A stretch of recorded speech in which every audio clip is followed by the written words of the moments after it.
Higher and higher. For our final presentation this evening, have another quiet dynamite over there. That's right. So receive fair warning again. Hold on to your seats. You ready? She look ready over there. Y'all see her? Yeah.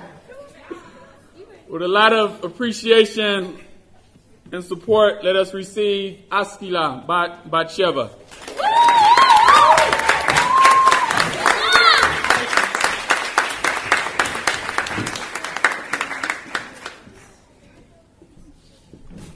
Shalom.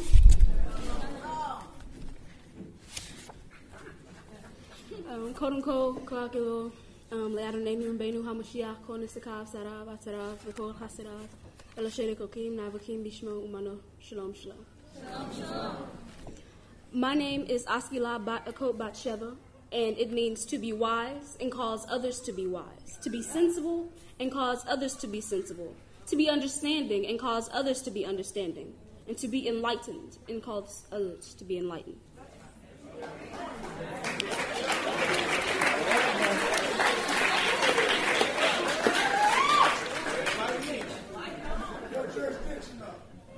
Okay, I'm from the DC jurisdiction.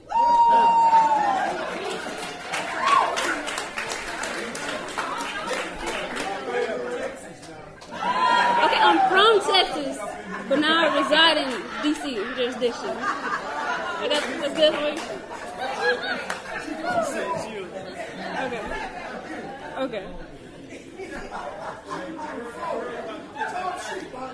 I chose Truth Scroll number 4, which is to qualify for Yah's help, our interests and goals must be in common with His. This basically means that to even be eligible for Yah's help, we have to be on the same book, same page, and same line as Him. You can't be on 2 different pages and be going in the same direction. Amos 3:3 asks, can 2 walk together except they be agreed? It's impossible to have 2 different ultimate goals and be headed in the same direction. In my opinion, to qualify for something means that you would have to meet the specific stipulations that are a prerequisite to being able to join or benefit from something. Now, when I think of help, I think of the words benefit and guidance. And for some reason, I always picture this big frame poster in my first elementary school. It's been up for who knows how many decades, but the moral it proposes is timeless. It says, no child left behind. Simple. Now, we know that those fools have used this phrase to justify the programs that supposedly ensure our academic success.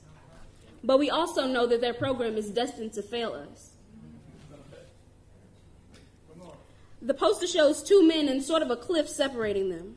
The first man is the stronger of the 2 because of his obvious muscle mass, and he's reached the top of the cliff sooner. But the second man is slightly struggling, grasping on for dear life, and reaching up to the first man who's reaching down to help him up. Now, if the first man can guide the second by telling him, step left in that foothold, he'll be able to reach his hand and pull him up. Stepping into the foothold is equivalent to Yah telling us to follow the path of truth and righteousness. Now that the second man has been pulled up by the first, he's almost obligated to help the first man if a similar situation were to occur, which benefits both men. The relevant message is that we now qualify for Yah's help because we followed His instructions.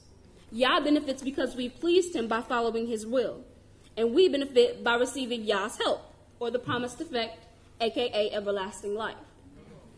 He demonstrates this by breathing the breath of life into us each and every day. Without the breath of life, you will both spiritually and physically deteriorate. Deuteronomy 8:20 states, as the nations which the Lord, your God, as the nations which the Lord destroys before you, so you shall perish, because you would not be obedient to the voice of the Lord, your God. Say that the exact situation occurred again, and instead of stepping left into the foothold like he was instructed, the second man decides to be a little willful by stepping right onto a loosely ledged rock. There are consequences for turning away from Yah, who is only trying to help you. So now that we know how Yah can help us, what are the stipulations that we have to meet before being able to qualify? First things first, before we even seek Yah's help, we have to understand that the sole purpose of our creation was to carry out His will. therefore making it our ultimate goal to build his kingdom. We achieve this by assuring that our vegan diet, the way we dress, studying and promoting truth, who we surround ourselves with, the music we listen to, etc., are aligned with the greater picture. In everything that we do, we have to make sure that it's uplifting and pleasing to Yah to receive his help. His interest is in building his kingdom by spreading truth and righteousness. His goal is that everyone has access to and understands truth, and therefore applies it daily. But how does this apply to us being youth on the move? Sure, it's going to be hard, especially with society attacking us every 5 minutes, trying to force us to conform to its societal standards. We are the next generation, the next leaders, and it's just about time for us to step up. Our purpose right now is to find out what areas we can excel at that can uplift the whole. To us, this should mean that we have to change a couple of things, starting with ourselves, like making time to study Abba's writings in the scriptures and making sure that we're acknowledging Yah and seeking him first in prayer to guide us through everything that we do. We've got to make sure that the people we surround ourselves with are positive and are spiritually uplifting us by challenging our intellect. We have to find strength in our culture and quit being ashamed or afraid to stand for what we know is right. We as individuals are like small pieces in a 10,000-piece puzzle. Finding your niche is like finding your personalized spot where only you can fit. Without you, the puzzle is unfinished and incomplete. And I don't know about you guys, but I want to complete this puzzle. And no matter what I have to do, I know that I'm going to complete it.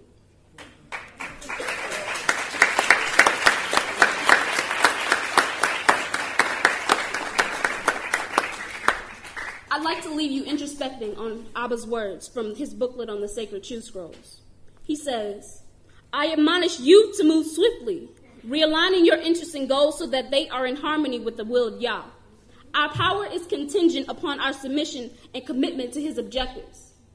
So I want to ask you, do you qualify for Yah's help? And what can you do to verify that? Toda.